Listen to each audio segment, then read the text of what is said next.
Hi, welcome back to the Pleasure Project with Dr. Jenn Kennedy. In this episode, I have a fabulous guest, Dr. Damon Constantinides, and we talk about trans pleasure. We're looking at, he's a sex therapist, as am I, and we're unpacking specifically what's unique for that population. What are challenges for that population in their sexuality, in their partnerships? Why do they come into therapy? Their pursuit of pleasure. So, common challenges both for trans and non binary folks. So, tune in and would love to hear your feedback. So, please leave us comments. And if you have questions, would love to hear those too. All right, so welcome back. Today we're here with Damon Constantinides. He's a PhD, LCSW, and certified sex therapist. Damon is a queer trans man and sex nerd who loves being a dad, teaching, and talking about queer and trans pleasure, and growing plants as a way to connect with his queer and trans ancestors. He is trained as both a licensed clinical social worker and a certified sex therapist and has worked for more than 20 years in the fields of trans and queer health.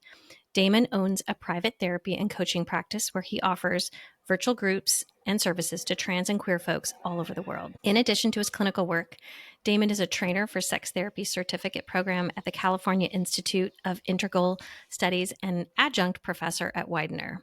He is the co-author of the book Sextherapy for Erotically Marginalized Clients, 9 Principles of Clinical Support, and his writing can also be found in the newest edition of Trans Bodies, Trans Selves. So welcome. Yeah, thanks for having me. Yeah, so we met because we were in the same business coaching group, and we're going to talk about your group later because I am excited to hear how it's going. Yeah. But we were in the same cohort with Rebel Therapist, and so we even did some breakouts, and I was always impressed with Damon, and so I'm excited to finally have you on. This podcast is an outgrowth of that effort, and just sort of the meandering. I have lots of questions, and we're both sex therapists. So I appreciate the conversation with any other sex therapist because we're all sort of, in our lanes, but still seeing, similar stuff presenting in various ways. So I think it's really helpful. Let's see. Okay, so let's start with your personal and professional journey. Sure. Because most therapists aren't sex therapists. So, how did you not just become a therapist, but specifically a sex therapist? Yeah, that's a great question. I haven't heard it asked in that way. I think the short answer was that I wanted to understand myself, which I think is probably the short answer to why anybody becomes a therapist when you like go down the layers. But when I was in undergrad, I did a lot of like sex education, and after undergrad, I worked as a sexuality educator at Planned Parenthood. And so when I decided I should figure out how to find another job that I wanted, it was between doing human sexuality programs or doing therapy, doing social work programs. And I found a program. I went to Widener University that did both, so I could get a dual master's in human sexuality and social work. And I did a PhD in human sexuality with the master's in social work. But I think really it's just been like a lifelong interest in human sexuality. Like when I think back on it, like I was the kid in the high school crew where we were like all at, what were those bookstores? It was like before Borders and Walden Books. We were at the Walden Books and like all looking at the like sex book and like who's the one that's going to buy it. And I was like, I'll buy it. Like, so I kind of, when I look back, it seems like it's kind of just always been a part of who I am.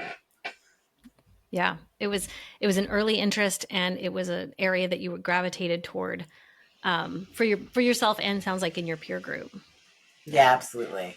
I mean, it's because I find that like I came in through the door of couples, and then realizing that a lot of couples need sexual health support, and so it just sort of was a natural outgrowth, and then the population sort of extended from there. So what about your own personal journey? Because we mentioned in your bio you're a trans man. So what was the timing on that? Sure. So I do think that that is really integral to the work that I do in a lot of ways. I I grew up in a part of rural Maryland that was very conservative, and I wasn't really in touch with my gender or sexuality until I went away to college. And so in college, I came out as a dyke and was really involved in community and organizing in that community. And then um, realized that that wasn't totally my experience. I captured a piece of my experience, but not all of my Mm-hmm. experience. And so, working at Planned Parenthood was really lovely because my boss was trans affirming and we were one of the only places to offer trans affirming care. And so I feel like I was really able to learn a lot about what it meant to be a trans person and be in trans community and do my own personal exploration around that. I came out as trans non-binary for a couple of years, and then I started my social work degree at the same time that I transitioned. And at the time, I still had a non binary trans masc identity. My dissertation is actually about the intersection between non binary trans identities, intimacy, and sexual behavior. And at the time, that was like I Mm-hmm. was researching that community because it was one that I belonged to, and now I have a more binary trans identity. Mm-hmm. So it's been a long. I mean, I don't feel like there's an end to that experience, um, but it was definitely intertwined with like the work that I was doing, and I feel like a lot of the ways that I approach sex therapy and sex coaching are um, because I was having my own personal experience while I was learning how to do this work. Well, and I always appreciate when the personal journey informs the clinical work because I think it's really powerful and it just makes, Yeah, knowing it from the inside, I think is really helpful. yeah. Okay, so a lot of my listeners are not going to understand several of the things you just said. So let's break Okay, it down a little more yeah, from there. great. So define. Let's even start with defining trans and non-binary. Sure. So when I use that language, I use trans to describe someone who identifies with a gender that's different than the one that was assigned to them at birth. And non binary describes having a gender that, well, it depends who you talk to, either one that is both male and female or is neither male or female. And as with all identities, I really tend to lean on whoever's talking about it, right? Like how they're describing it. And so for Mm-hmm. me, I think when I was actually identifying as genderqueer, which really dates me, because that terminology isn't used Mm-hmm. That was anymore. a point in time. Yeah. Yeah, I was actually interviewed for a history book recently about it, which just cracked me up. Um, but yeah, so I was identifying as as neither male nor female when I identified as non-binary, when I identified as Mm-hmm. genderqueer, or both. I'm not going to go any more into that Yeah. because I'm that's Yeah. like a that would be like That's an the hour of whole us talking right. about it, which is deeply important, and we could go there, but that's not what And we're I here feel for like most today. cisgender people don't think about their gender hardly ever. So it feels like, maybe it feels like a confusing conversation to some folks that are just tuning into this. You know what I mean? Like Can I I? think, yeah, Well, go ahead. can I jump in there for a Mm-hmm. second? Because I really believe that, and I feel like I have an insight because I identified as cis up until college. Like I had no, it wasn't on my radar that transness existed. So Mm-hmm. although I'm not a cis person, right? Like, but I feel like cis people think about their gender all the time. They just don't recognize that they're thinking about it. They just don't see it as something to think about because Mm-hmm. it's like it's It's like the so water they're automatic. swimming in. Yeah. Yeah. So this comes up particularly when I'm talking with cis folks about gender euphoria and how Mm-hmm. they can have more gender euphoria in their life, and gender euphoria is a term that was, is kind of like a partner to gender dysphoria. If Mm-hmm. gender dysphoria is not feeling at home in your body, gender euphoria is feeling at home in your body. And cis people experience gender euphoria all the time, right? Like I've had cis women talk to me about getting their nails done. I've had cis men talking about getting fitted for a suit, right? Like, or like, you know, just these experiences of gender that are Right. This coded as congruency normative. and this feeling Mm-hmm. of like, I like how I look, I like how I feel, Mm-hmm. I'm proud of Yeah, my yeah, appearance. Yeah, that yeah. is true. Yeah. Um, Like, but there it's a might good not be like an contrast. exploration of like, is this who I am? Like, I feel like Mhm. that's the piece that a lot of cis people don't need to Mhm. don't have that experience. And there's like many memes that are, like if you know if you're thinking about being like, cis people don't sit around thinking, am I trans? Mhm. Right, like that's not a, I mean, I'm sure there are I some, mean, I but do like in see, yeah, general, there's a yeah. broader Mm-hmm. range for cis women, right? So I Totally. definitely see some trying on of identities a bit Mm-hmm. within, but that's permissible in our culture Mm-hmm. for cis women to Yeah, have that. yeah, yeah, yeah. And I mean, I've seen a lot of cis men really struggle with that too, like not Mhm. having that permission. What does that mean? Yeah. But I think so. I defined trans and I defined non-binary. Was there another term that I Well, used? you did those two, but then part of what you said was Yeah, then eventually you became trans more on the binary, right? So yeah, so that little yeah. flip of language I think would have gotten Mm-hmm. by most people, right? So Mm-hmm. initially he Mm-hmm. was non-binary and then eventually he got more Yeah. fixed in his trans identity which made him on the binary of male. Mm-hmm. Yeah. Yeah, So just yeah. nuance. No, thanks for naming that. Yeah, I identify now as a trans man. Yeah. Okay, cool. So let's talk about some common challenges for trans and non-binary folks regarding body first and then as it relates to sexuality. Yeah, I mean, I feel like I brought it up a second ago that gender dysphoria uh, is one of the big ways in which people might be struggling with sex or understanding their experience with sexuality for trans folks. When Actually, I I'm going to pause you real quick because I also think we need to delineate gender Yeah, and sexuality because I don't know that everybody knows that either. yeah, So okay, let's talk about that for just a second. The gender identity piece is kind of what we're talking about now, but then I don't want yeah. to conflate it with the sexual orientation. Yeah, I'm so glad that you said that. I forget that that happens. Yeah, so just a reminder for folks that gender is like your maleness or femaleness or anywhere on a spectrum of that. And your sexual orientation is, who you're attracted to, like who you want to be having sex with if you want to be having sex. And so trans folks can be any sexual orientation. So there are queer trans folks, there are straight trans folks, there's, lesbian trans women, there are gay trans men. So those two things, yeah, are separate experiences.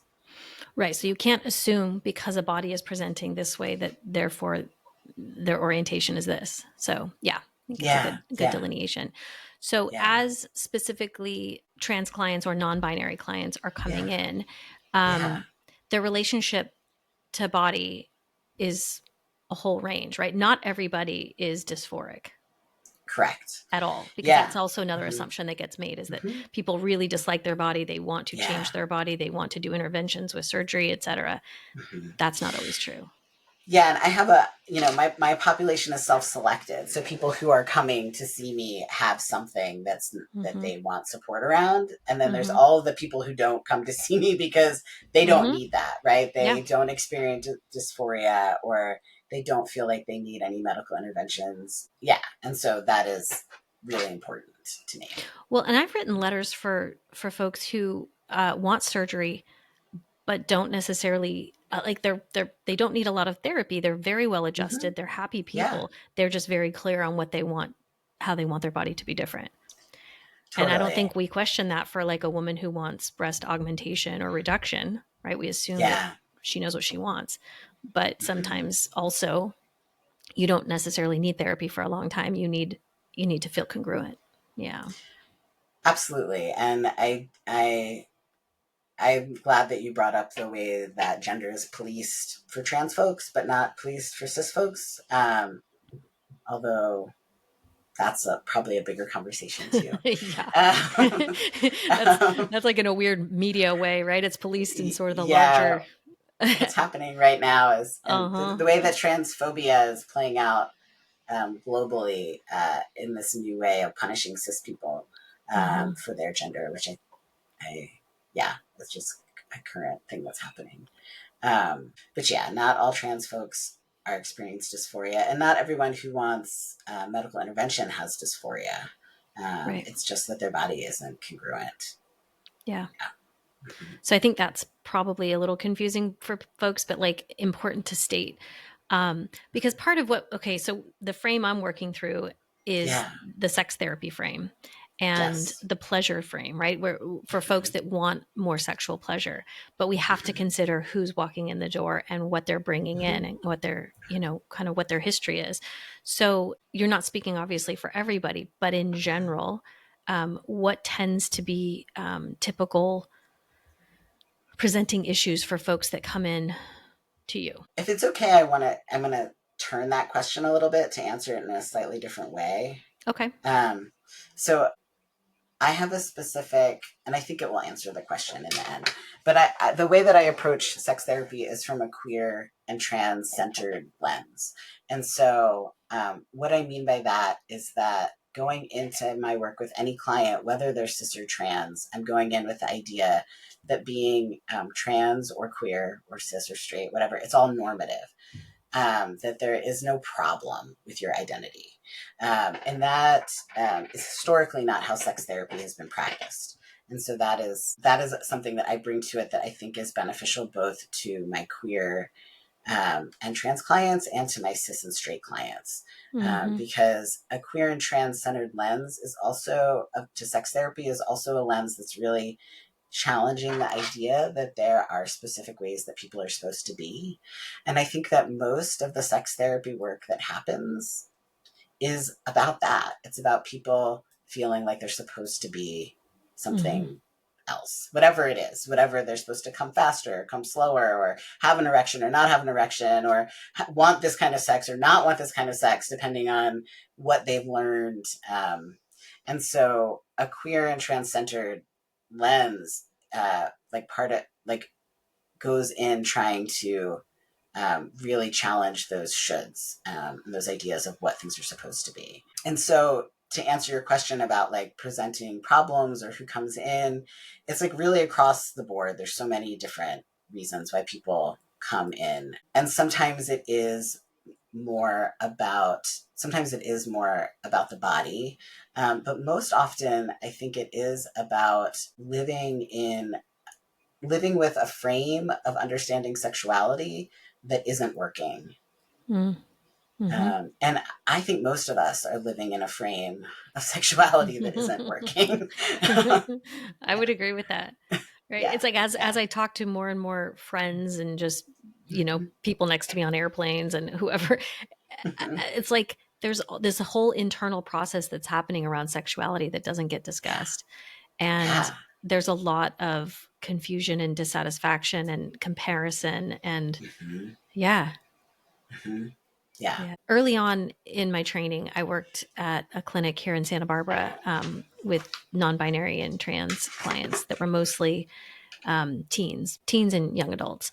And I remember that it felt like there was a consistent challenge that they had with, especially the teens. They didn't have access to care most of the time, like beyond me. And so um, they also had a really complicated relationship with sex because they felt like they didn't like their body. They didn't identify with their body. They felt incongruent. So having it touched was very complicated for them. Yeah, that sounds familiar. And again, later on, as I've seen older trans or non-binary folks, that's not necessarily the case. That they've reconfigured their relationship to their body or how they use their body for sex. And by that, I mean, like, maybe it's not traditional, penetrative sex, or, there's variations that work that give them a lot of pleasure. But it's kind of the reframe of that. And sometimes they're just stuck in a place of feeling so much self-rejection that they can't allow the space where erotic pleasure can exist. Totally. Yeah. I mean, shame is not sexy, right? Mm-mm. Like that isn't, it's really hard to connect with our pleasure when we're really feeling a lot of shame. Yeah. Yeah, and the piece about the young folks like feeling like not liking their body, I feel like that in my brain that is a specific thing that's happening for somebody that needs attention. And sometimes focusing on pleasure without medical intervention gets people enough of what they need, and sometimes it doesn't. And I just think about like yeah. kind of a random example, but bariatric surgery. Mm-hmm. I've definitely, I've actually read about this. I haven't seen these clients so much, but Mm-hmm. I know folks that get that bariatric, bypass, and then they lose a bunch of weight, but they're still totally unhappy because Right. the problem wasn't necessarily the physical intervention that needed to happen. And it's so much more complicated and layered than that.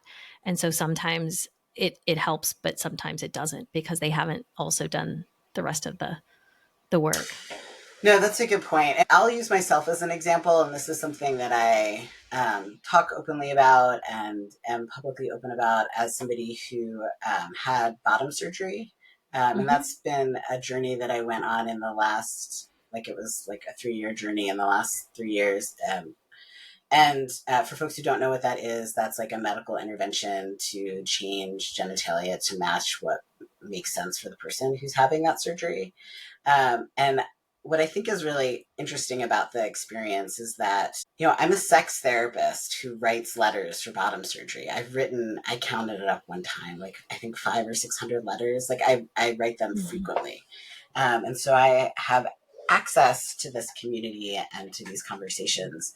But when I look at my journey, which is not everybody's and it's just one, but I think gives me data. Right, like it wasn't a clear.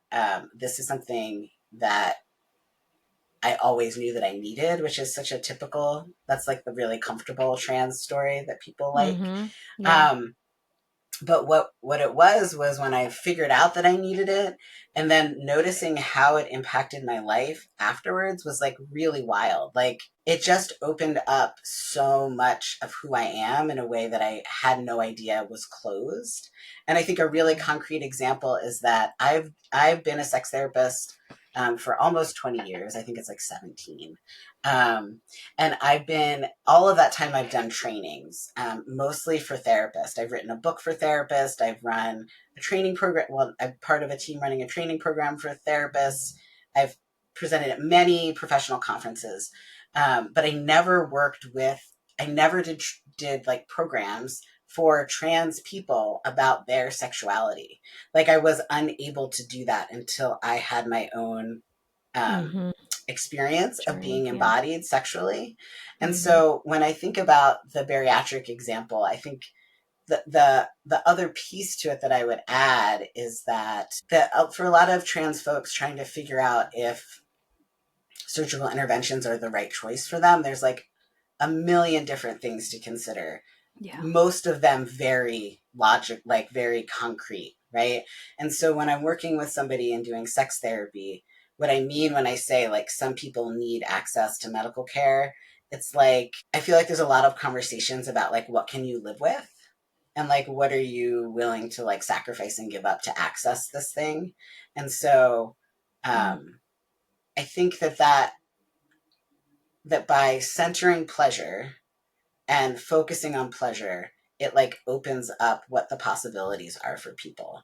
So if we're centering pleasure, and not just sexual pleasure, but trans pleasure in general is a radical act. Like we're living in a world where there's Mm-hmm. like really systemic, intentional things happening to try to make trans people disappear or not exist or kill Yeah. themselves or be killed or feel too unsafe to be out. Like really specific things happening. So Yeah. just the act of feeling good about yourself is really pushing against like all of that narrative.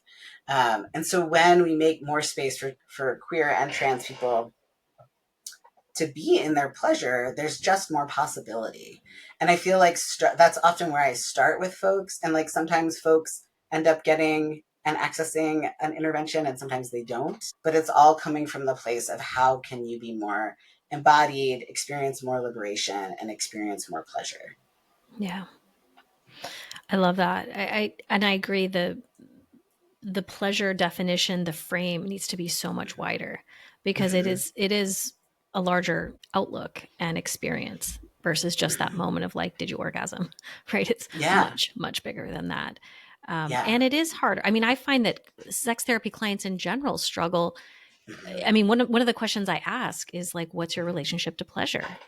Because Mm-hmm. if you don't Mm-hmm. have much pleasure in your daily life, and that could be through Yeah. food or, through music or through lots of embodied, and different activities. But if you can't go on vacation and relax, Mm-hmm. you're probably not having a very good sex life, right? It's like you have to allow yourself to move Yeah. into that zone. And I feel like there's so much shame around the idea that you should be allowed to access pleasure, right? That, like, should Mm-hmm. I be able to have this? Is this something that is okay for me to Mm-hmm. do? Yeah, absolutely. Yeah, yeah.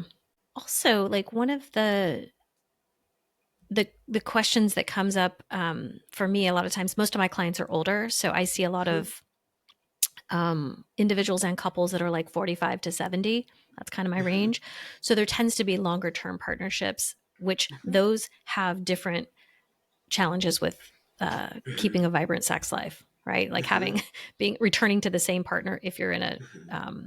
monogamous relationship, which most of my clients are, um, over and over again, and finding that and working out the kinks in a longer term relationship looks very different. So talk to me about that, like because Mm-hmm. part of the trans experience, I mean, a lot of it's newer. Like a lot of these folks have only maybe transitioned in the last 10 years, 20 years. Are they in longer term relationships? Is there dynamics of like partnership Mm-hmm. that come into play? I mean, absolutely. It's interesting because I feel like, this idea of centering queer and trans pleasure, centering pleasure, like this frame, it just is so applicable to folks in long-term relationships where the menu's gotten so small, when the Mm-hmm. goal instead becomes to make it big. So when I'm working with folks in long-term relationships who either transitioned a long time ago or doing it now, and the conversation is about sexual pleasure, it's kind of the same conversation whether I'm talking to trans folks or not. It's the conversation about, like, what do you like that you're not talking about? Like, what is Yeah. the, what is the lie that you're telling yourself that you haven't really come to Mm-hmm. to see yet? And, like, what has worked in the past that you could bring back, right? Like, kind of using a narrative frame, like, what are the Mm-hmm. exceptions that worked really well? And, like, what haven't you tried that you want to, and how can I help you build a relationship where you can have those conversations, where it feels safe to talk about and therefore safe to do. Yeah.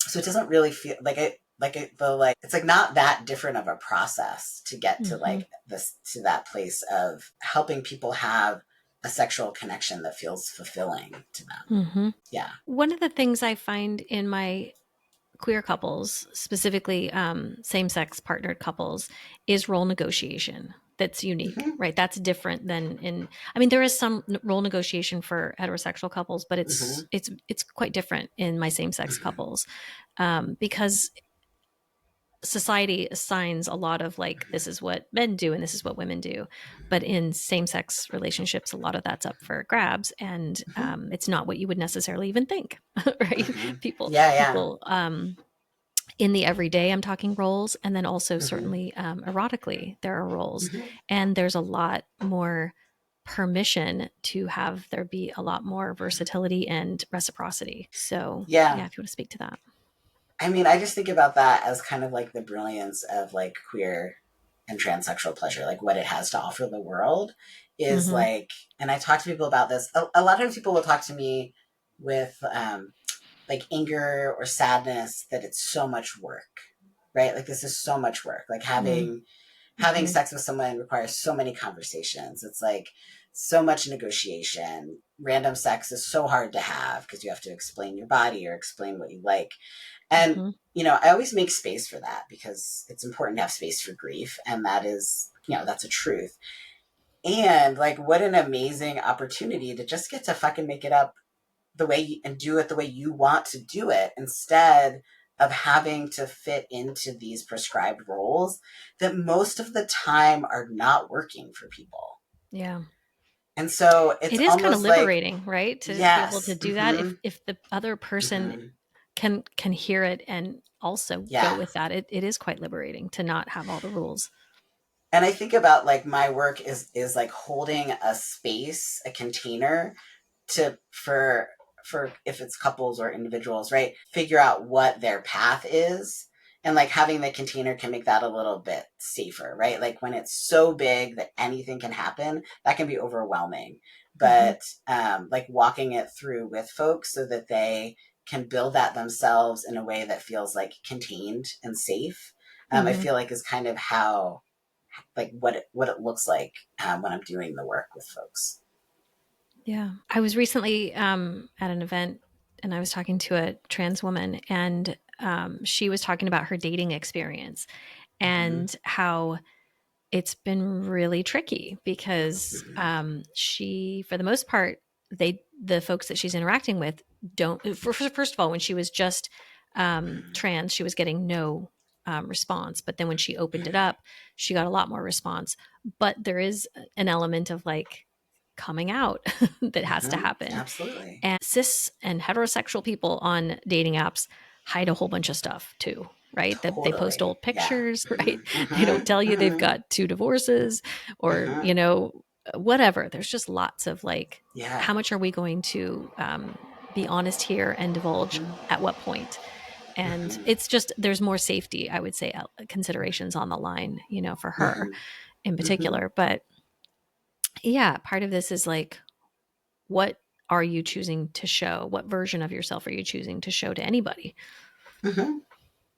Yeah, and I really appreciate you normalizing the decision of when to come out with these other examples of like there are lots of things that we share or don't Yeah. share. And when I'm helping someone decide if they're going to come out or when they're going to come out or what that looks like, I really try to help them root it in like the joy of their experience. Mm-hmm. That like let's like assume that you have a lot to offer a relationship and a sexual relationship because of your trans experience, not like in spite of, right? Mm-hmm. So if you're framing it around like this is what I have to offer and I'm going to share this about myself because you're going to want to know because it's going to make this an amazing experience, like that's a really different place to come from than like I'm so Yeah. sorry, I'm bad, and now I have to tell you this terrible thing about myself.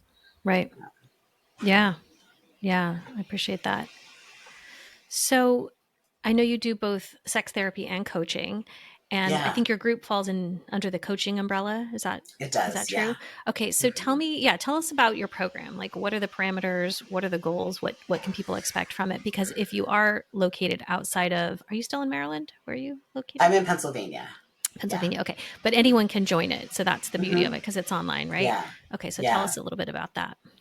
Sure. So I actually have a couple different programs that I run because they're identity based, and the identity based piece is really about community building. So the original one that I did was a trans mask sexual pleasure program that was specifically for trans men or non-binary trans people who identify as trans mask. Transmasculine is short for transmasculine. And so I started with that model. And that program is for in that identity 18 or over who's interested in exploring their experience with sexual pleasure. And so the program itself consists of 8 weeks of 60-minute groups, and between every group there's either a handout or an activity or a reading that we then use when we meet together to make the time we have together more useful and focused. And so there's kind of like these two pieces. It's probably three. Like one of the things I'm trying to do is every time I've run these groups, the feedback I get on the evaluations, that the thing that was most helpful was being in community with other Yes. guys having these conversations. So in some Yeah, ways, it that doesn't makes sense. matter my curriculum doesn't matter, what I say doesn't matter, right? It Like does. holding Because the you're space creating a is important. container and Yeah, you're facilitating conversation that doesn't otherwise happen. for And sure. people, I feel it's like I'm so oh, I gotta figure out how to get over the Yeah, challenge with convincing people that groups are amazing. What yeah, happens in yeah, groups is transformational because people yeah, hear themselves echoed in each other, right? Your totally. It's like participants get being to mirrored. Yeah. feel normalized and Yeah. affirmed, and it's just fun. And there's like a lightness to it. It's very different hmm from individual therapy work. Yeah. And one of the things that, from people that I've worked with that has come up over and over again for both the queer folks and the trans folks is like just having a real lack of role models for what being a sexual person could look like that's Yeah. aligned. And so one of the things about the group work is that we get to be each other's role models, that we get to do that for each other in a world that doesn't really offer that. Mm-hmm. And so in the group, like there's curriculum that's kind of scaffolded to be like, less vulnerable to more vulnerable. Mm-hmm. And each person going in gets to kind of set their own goals and what they're hoping to get out of it. And then I get to support them to make that happen as we work through the program together. Um, and I've used that curriculum I have a second group that's for queer folks in general who are wanting Mm-hmm. to explore their sexual pleasure. And I think the word queer here is like pretty intentional because that word can mean so many things that sometimes Yeah. people feel overwhelmed with how Mm-hmm. many things that can mean. And Mm-hmm. so that program is a very similar approach and structure, but for folks in general who identify as queer, not specifically folks who are trans. Right. Queer is also one of those polarizing words that dates you a bit. Um, Mm-hmm. Mm-hmm. because I'm 50, but I find that people over 50 kind of cringe at Mm-hmm. queer, right? Because Yeah, yeah. it was a slur, it was a It's hard a word. pejorative. Yeah. And then Mm-hmm. right, there's been a reclamation of that. And the younger Mm-hmm. folks, it's a catch-all right now. Like Mm-hmm. it's not a single definition. And Mm-hmm. I think that's also reflective of the younger population and how they're exploring. And I also really appreciate how it can be a verb, right? Like to queer something, like to take Yeah. something and really make it work, to take something that is like normative, that is like exclusive, or maybe not affirming, and to like Mm-hmm. shift that into something that is more useful. This is how I see that. And so Mm-hmm. when I think about queer in terms of like queer sexuality, I think about it mostly as a verb, as that process of taking these kind of normative, restricting categories of gender and of sex and of sexual orientation, just kind of blowing it up so that you can find your own space instead of being so worried that you don't fit into any of the other ones. Yeah. And I also appreciate how the younger people coming out now in various ways are really nuancing it with lots of descriptors. Oh, And I yeah. think that's Mm-hmm. confusing for parents, that's confusing for older people, Mm-hmm. but it's a fine tuning of like this is my personal Yeah. experience and identity. Yeah. Yeah. Yeah. And like that process, I mean, I think it's a useful process to be curious about yourself. Mhm. And that I think it can really be, a gift to have the opportunity to be curious about who you are and what that means. How is your queer group different? The main difference is the frame, in terms of just like it's the people in that group are really trying to figure out what does it mean to explore my queer sexuality. Mhm. And in the trans mass group, folks don't necessarily identify as queer. Mhm. Some of them might, some of them don't. Um, and I feel like the safety in the trans mask group is, about being with other trans men, which is a pretty unusual experience. And the safety in the queer group is about being with people who are also interested in this exploration. Mm-hmm. Like they like also want to really understand their desire and their pleasure in a different way. So what do you have coming up in future? What else have you got going on that we'd want to know about? Sure. The I'm going to be offering um, this fall another cohort of the Transmask Sexual Pleasure Group, and in the spring a cohort of the Queer Sexual Pleasure Group. So anyone who thinks that might be interesting to them, I have wait lists on my website, or just joining my email list. You'll then get I pretty much do monthly newsletters. Mm-hmm. Even, even though I was coached to do them weekly in Rebel Therapist, I'm like, okay, I can do it both monthly. That's what I can make It's happen. I do it weekly and it's a Um, lot. It's a lot. yeah, yeah. So that's what you're signing up for if you join my newsletter, and conversations in general about queer and trans pleasure. And then the other thing that I'm working on is putting together some asynchronous classes about queer sexual pleasure specifically. And those classes should be available this fall. And those are for folks who maybe aren't sure yet if they're interested in a group. Mm-hmm. Maybe just can't make the times work because that's like a Yeah. logistic thing. So these classes will be an opportunity for people to work on their own timeline, to explore their sexuality. There's something else I was going to say about it. I don't know what it was. Yeah. So that's going to be a new offering that I have coming up this fall. Great. Mhm.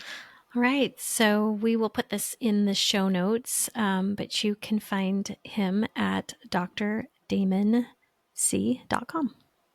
And his Thanks. Instagram is dr.damonc.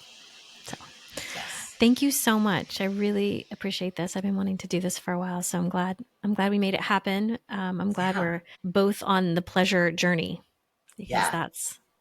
that's where it's at. Absolutely. All right. Well, thanks again. Yeah. Thanks so much for having me.